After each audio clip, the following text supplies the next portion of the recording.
this week is, what is the topic for this week? Crying Wolf. I've forgotten then. I should remember it because it's me that thought of it. Yeah, Crying Wolf. And the reason why I picked that as a topic, well, I mean, we were talking about our children just a moment ago, but it was my daughter, because she has a tendency to be poorly. And particularly, she does it at bedtime. There's always a headache or a tummy ache or something that comes up at bedtime, and which brought to mind the story of the boy that cried wolf.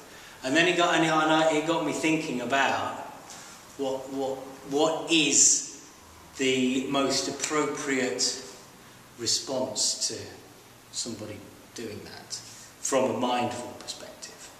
And we'll talk a bit more about that in a moment. We'll start with an exercise, I think, and then we'll talk about the mindful approach to somebody crying wolf and see where we get to. Because I haven't come up with a definitive answer. I've thought about it. I've kind of thought where I think you should approach it, but I don't know if it's right. So I'm hoping that over the course of the next half hour or so, we'll come up with something appropriate. We'll see. We'll see. You know how it goes. It's always quite random. But we'll try and avoid it being as deep as last week, because last week got really philosophical. And yeah, not quite. I prefer to keep it a bit light. It's all right to go deep in thought sometimes, but not all the time. Anyway, okay, let's do some mindful arm movements. I know that's one of Zaza's favourites. So. And we've got space tonight to do that without the risk of poking anybody's eye out. It's a bit harder to do it when you've got 12 people all crammed in. So what we do with the mindful arm movements is we can start with the hands together, and then as we breathe out, we just part the hands and lower the arms, and then as we breathe in, we bring the hands together and raise them up. And so just for the next few moments, just move the hands in and out, breathing in and bringing them together, and breathing out and bringing them apart.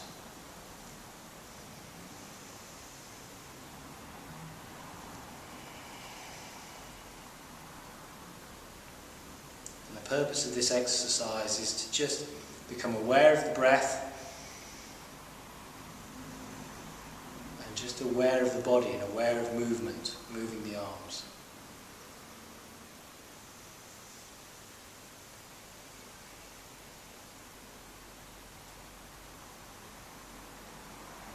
Following that movement moment by moment, aware of the point when they connect to the top.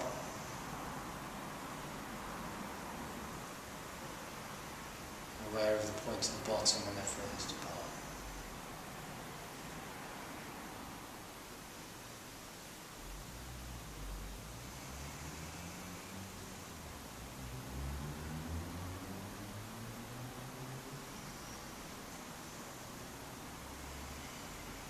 Good. When you're ready, you may relax. Now, I'm assuming everybody is familiar with the story of the boy that cries wolf. Before I go too much further, everybody must know that story. Good. I'd hate to be talking for somebody to go, so I was thinking about it from a mindful perspective. So obviously, at the root of mindfulness is being in the present moment. So the past has gone. And if you're mindful, if you're in the present moment, you have what John Kabat-Zinn has referred to as a beginner's mind. So everything is new, every moment is new. We're not judging this moment by everything that's gone on before. We are treating every moment as a new moment, as a fresh moment. So if that's the case, when we have somebody that comes running to us crying wolf, surely, if we're mindful in that respect, then every single time we will go, wolf! And run and try and tackle the wolf, because we wouldn't be judging you know, the child comes running towards us and they're crying, oh, there's a wolf, and we're not going to think, oh yeah, that's what you did yesterday and that's what you did the day before. We're in the moment, and every moment is new, and we're not judging that moment based upon the past, so we think, okay, yeah, you're obviously telling the truth. I'll go and check out the wolf. And so I was thinking about that, and thinking, well, okay, yes, in the strictest sense, if we're mindful, then every single time we will respond to the cry as if it is a fresh cry, and we will go, is that right? And I thought, well, no, it's not really, because whilst, yes, strictly speaking, we should, no, because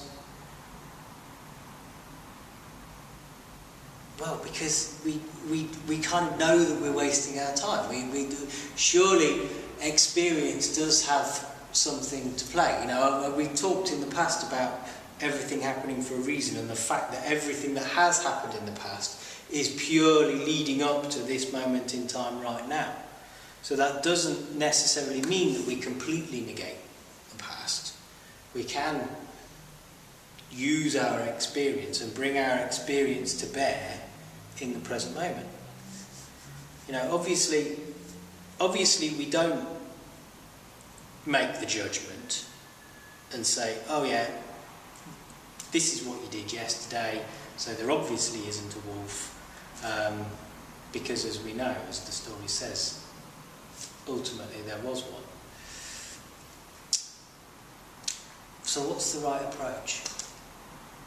What do you think? I'll open this up to the floor. Does anybody have any thoughts, considering you know, from a mindful perspective? Do we always respond, or should we not always respond if we're being mindful? I think if we're being mindful, then we're also not going to be stupid. Good point. We're going to be wise to them and their moves. So I think that being mindful doesn't mean that, you know, you're suddenly gullible. No, because that's it. I think that's what I was thinking about. Is if you go from that strict mindful angle where yes, every moment is fresh and you're always going to respond, then you are being gullible to an extent. You're always exposing yourself to being played. It would be a bit like if you go to cross the road and you've left it to the last minute and you almost get run over. You then, next time you go to cross the road, completely forget that previous experience and keep doing the same thing. You wouldn't do it, would you? No. Because you're going to use your previous experience to evaluate it. Yes. So you're not evaluating that crying of wolf each time. No. Yes. I said no then. I meant to say yes. Yes. And I'm saying that you wouldn't respond, but you might approach with more caution. Well, I think that's that's the resolution that the hypothesis that I got to, was that actually what you would do is the cry comes in, or whatever, in whatever form it comes in that moment, and if you are mindful, then you would respond appropriately. And that's something I've talked about many times, the difference between reacting and responding. You know, a reaction is the one that's instantaneous, that happens without thought. And the reaction would be to either jump up and go running for the door to sort out the wolf, or the reaction would be to dismiss it instantly because, oh, that's what they did yesterday, they're trying to pull a fast one. Whereas the response, which is the mindful thing to do, is to respond, would be to evaluate the situation a little bit more, to read the situation in that moment. And because you are in the moment and you're aware and your senses are open and your brain is thinking freely and not thinking with any kind of predisposition or judgments, then hopefully you will make the correct response in that moment. You know, maybe you will better sticking with the story in its truest sense. You know, maybe when the child is in front of you, making its cry or its plea, if you're mindful, you will far better be able to judge whether they're being truthful. Far better be able to make an appropriate decision based upon the evidence that's there in front of you, rather than any kind of judgments. I'll talk a bit more about crime wolf in a moment, because there's more to it than just people coming to you time and again trying to pull a fast one. But we'll do a little exercise first. So let's sit. We'll do our sitting exercise. So we'll begin by just having a little look around, opening our eyes to shapes and colours.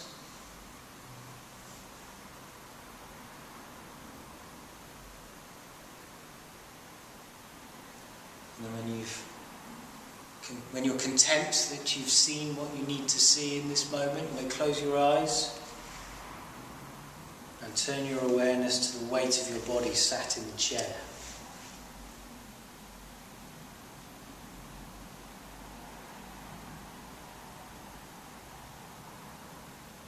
Just being aware that you have a body that can touch, that has mass. Gravity pulling down through the seat. Your feet in contact with the floor.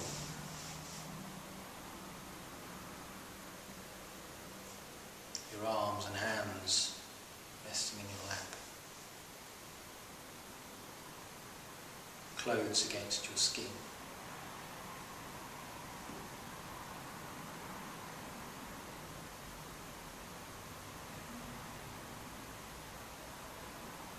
The movement of air on your skin, your face and your hands.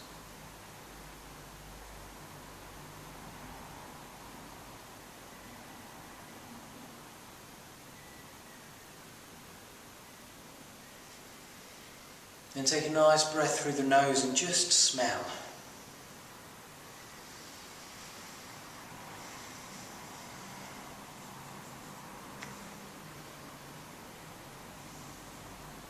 And then taste. Just being aware of the taste in your mouth right at this moment.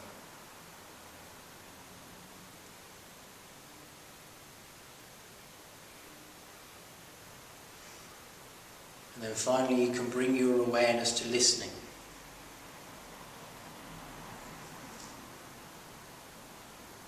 Just be aware of sound.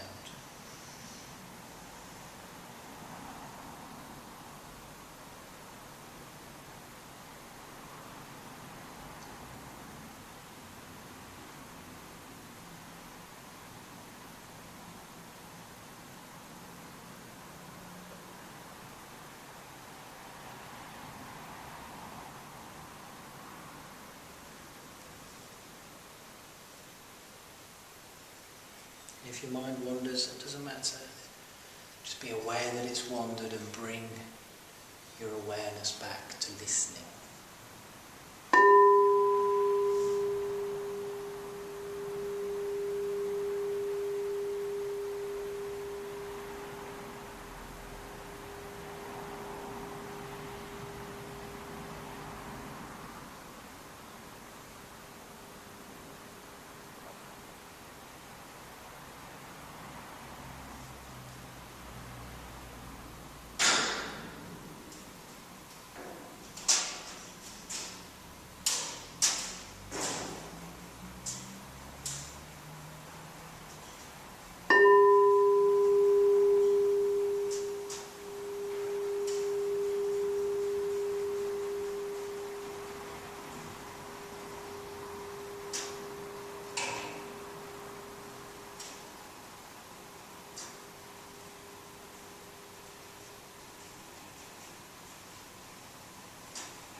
So I started off thinking about crying wolf, and in terms of people coming to us and making demands and things like that. And then I was thinking about it a bit more. I started thinking that actually it's not always about other people doing it to us. There are occasions when we kind of do it to ourselves. And when our almost unconsciously, but the human brain, as I've said before, the human brain is a stupid thing, and it constantly generates this babble of thoughts and ideas. And there's also the ego that comes into play, and the ego tends to generate a lot of that noise. And the ego is both positive and negative. When you have those doubts in the back of your mind, and it's, oh, you're stupid and ugly and fat, or whatever they might be, often that's ego that's doing that. We often think of ego as just being that confident, I'm the best, I'm great. But it's not, it's both sides of it, are actions of ego. And I was thinking, actually, sorry. And the fear. The fear, fear is often an ego-based trying to control thought process. Definitely. Because fear often comes from fear of being wrong, or the unexpected, and the idea that you might be wrong about something, that something might be unpredictable, generates fear, and we're often afraid of things that we don't understand. And if we don't understand something, that's ego. If you fail to understand something, it's ego that gets hurt by that, rather than you yourself. There's nothing wrong with not understanding something, but our egos tend to think that maybe there is. But yeah, I started thinking about those thought processes where, in relation to that noise and that babble of noise that constantly happens in our brains and distracts us from what's important, which is being alive and enjoying being alive in this moment in time. And there's a lot of repetition in the noise that's generated in our heads. I find, anyway, you get a lot of repetitive thought, the same things coming back again. And it's like the story. It's like that the boy crying wolf. And it's not that our minds necessarily are trying to trick us. It's more that it is a trick of the mind, but it constantly makes those demands or makes those pleas. And there can be all kinds of scenarios. I didn't bother to think up any examples, but for example, where people do certainly have issues relating to self-confidence and things like that, a lot of those recurrent thoughts are of that kind of nature, aren't they? Oh, you're worthless. You don't deserve to be happy. That's one that comes around a lot. People think, oh well, I don't deserve to be happy. I'm just not that kind of person. I don't deserve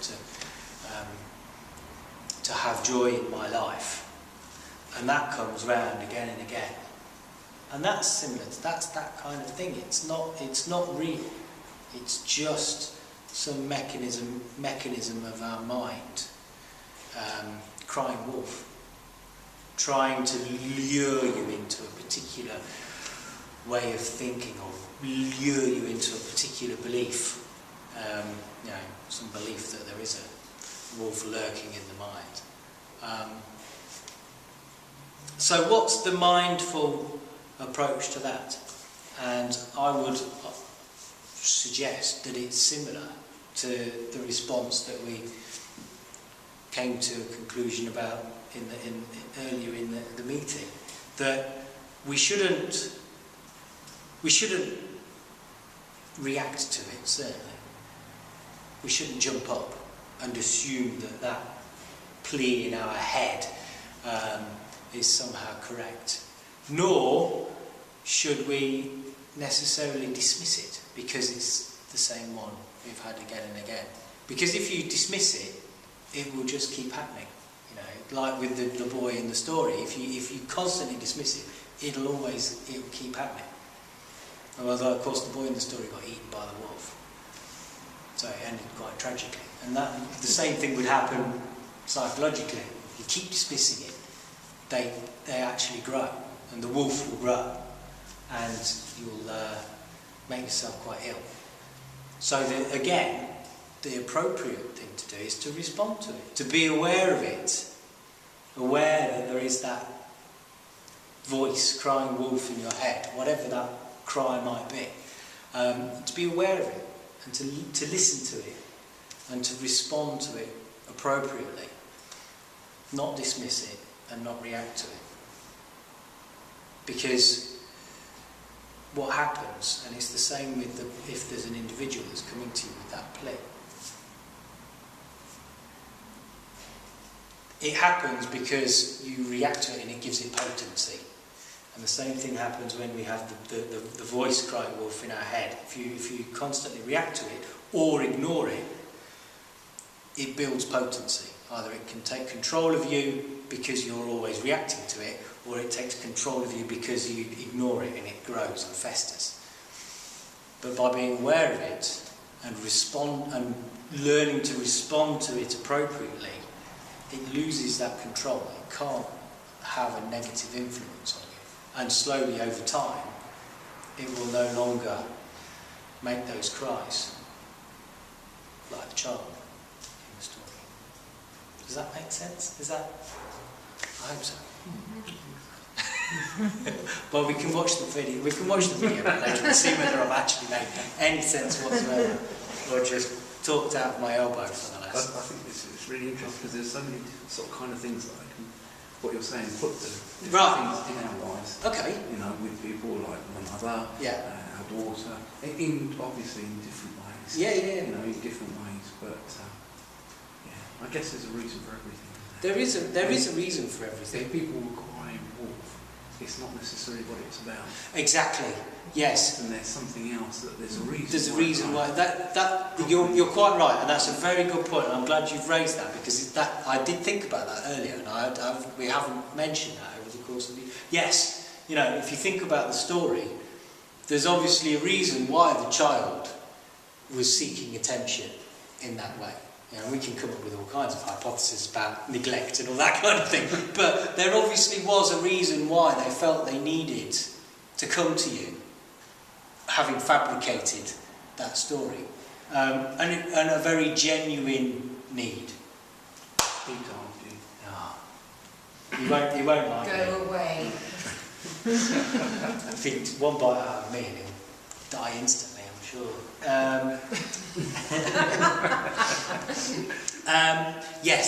Yes. And if you're mindful, so when you are presented with that situation and you're not judging it, then you're more likely to be able to empathise and understand why it is they're crying, why they're making that cry, rather than just dismissing it or reacting to it and thinking, oh, it's a wolf.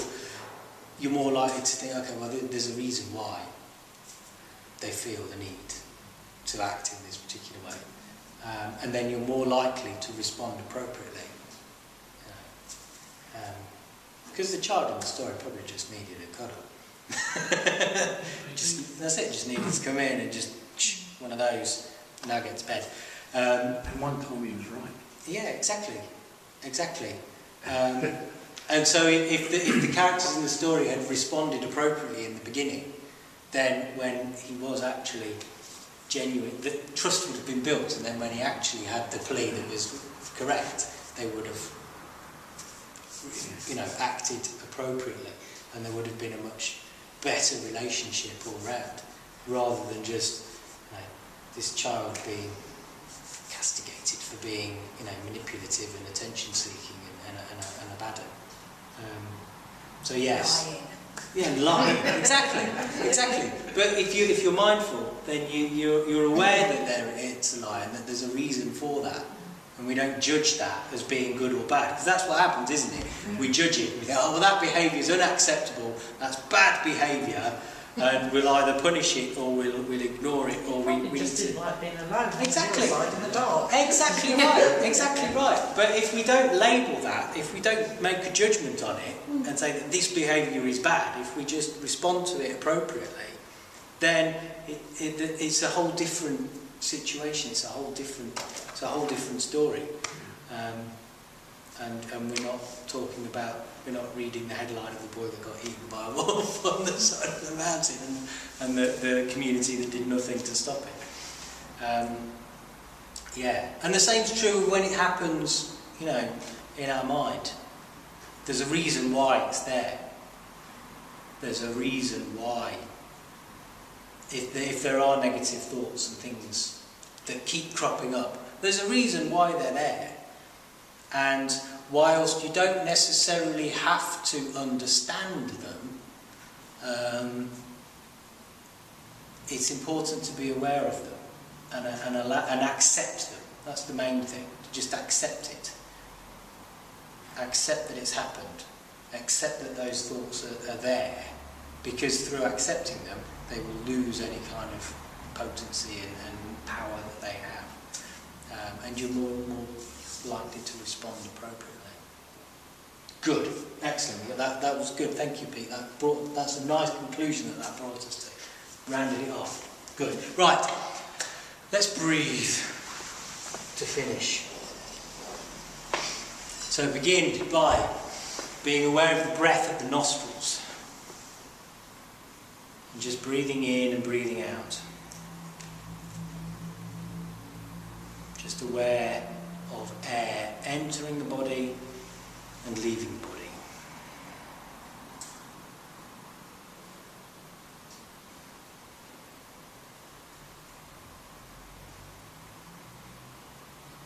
Just being aware of each breath as it happens.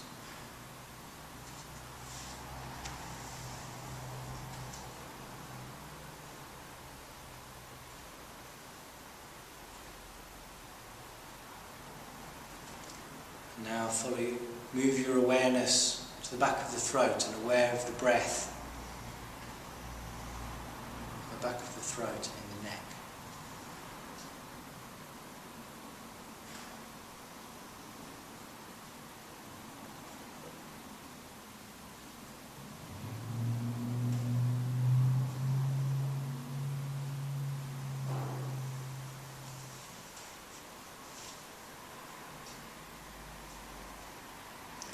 Now follow the breath down a little further to the top of the chest.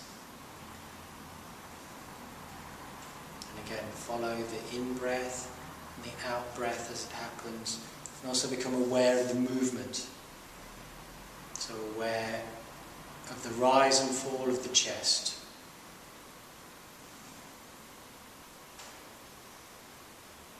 Aware of the movement of the shoulders.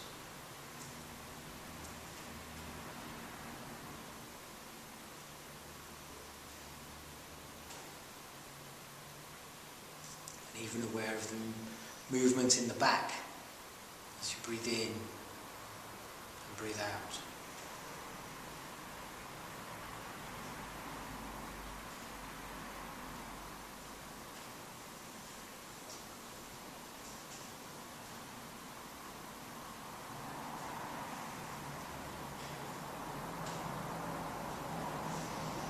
Now follow the breath right down to the base of the lungs, to the diaphragm.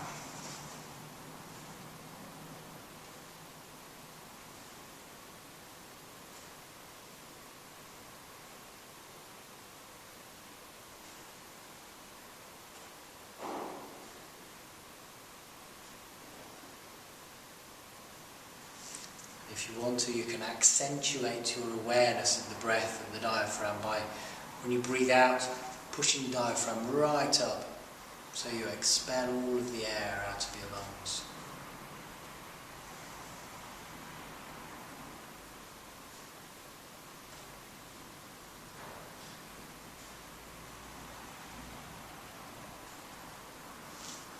really connect with the breath in a very physical way.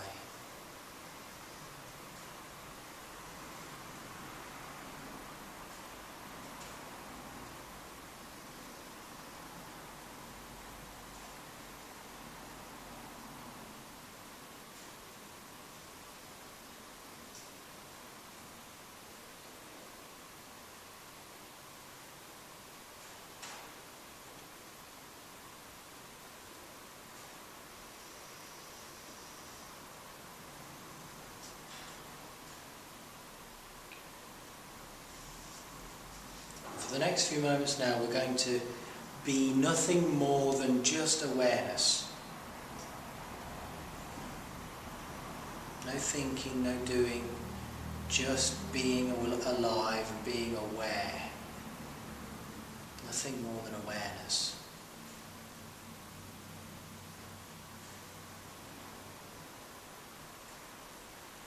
And that will be awareness of the three components of the breath. Breathing in, breathing out, and then the pause between breaths, when there is stillness and peace.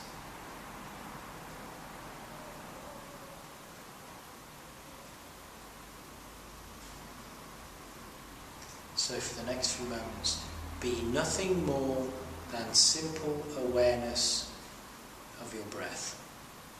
Breathing in, breathing out, and the pause between breaths.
Mind wanders, that's fine.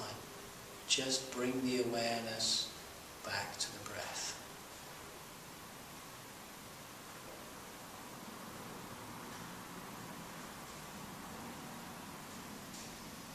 Just simply being aware of the breath.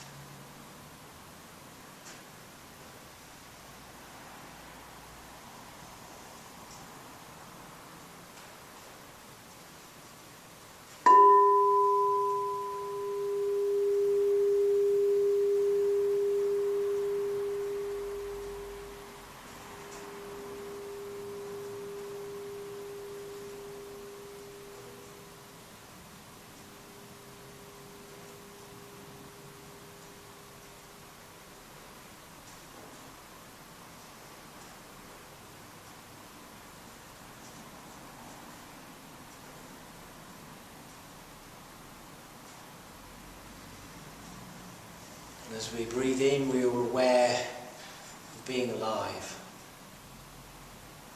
As we breathe out, we smile at life. And then in the pause, we allow that smile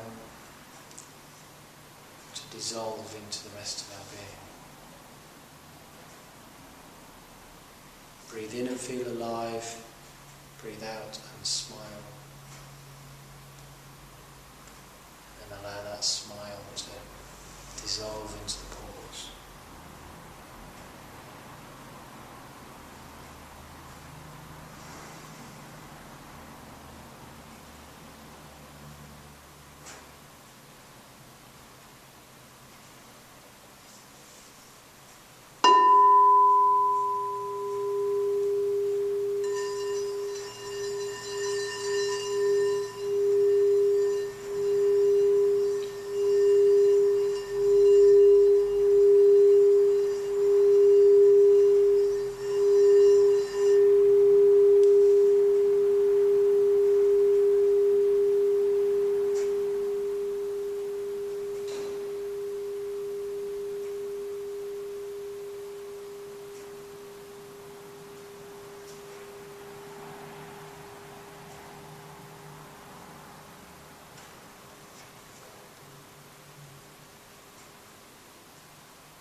I always find it interesting when you get into being aware of just breathing, how time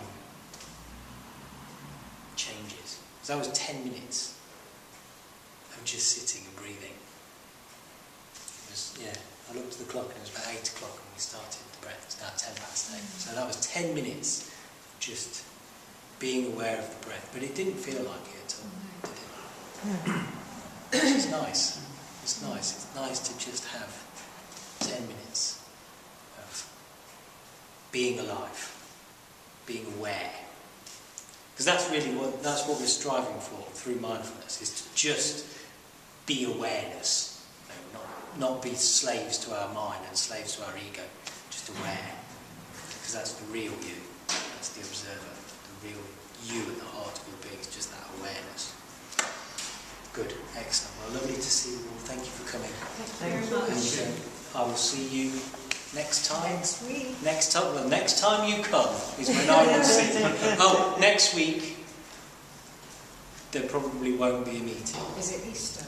No, I'm away. Oh, okay. It is Easter next week. Good Friday is a week on Friday. But no, I've got to go away.